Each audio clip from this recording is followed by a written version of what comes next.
Police কাজ করে না। পুলিশের কাছে গিয়ে দেখেন তাদের মেন্টালিটি আগের মতোই আছে।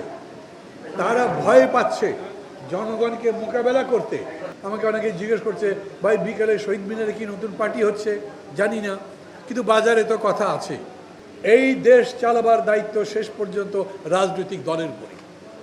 এমন কোনো দল যাকে আমি পছন্দ করি না, যদি সেই দল ক্ষমতায় যায়ও, যদি ভোটে যেতে, তাহলে তাকে ক্ষমতা থেকে তো বিরত করতে পারবেন না। সেটা গণতন্ত্র নয়।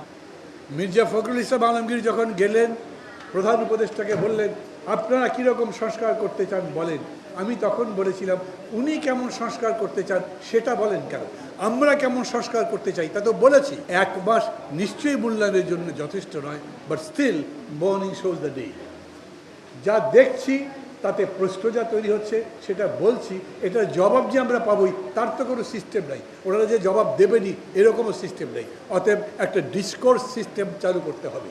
কেবলমাত্র আইজির জায়গায় একটা আইজি বসলো, কিছু ঊর্ধ্বতন কর্মকর্তার জায়গায় আপনি বদলি করে একটা দুটো ভালো লোকও দিলেন, সেটা কিন্তু জনবান্ধব কোনো পুলিশ প্রশাসন তৈরি করবে না। একটা জনবান্ধব পুলিশ প্রশাসন যেটা জনগণের নির্বাচনকে নিশ্চিত করবে, তার জন্যে কতদিন লাগবে সেটা বলেন। একটা প্রশাসন যেটা জনবান্ধব হবে, তার জন্যে কতদিন লাগবে সেটা বলেন।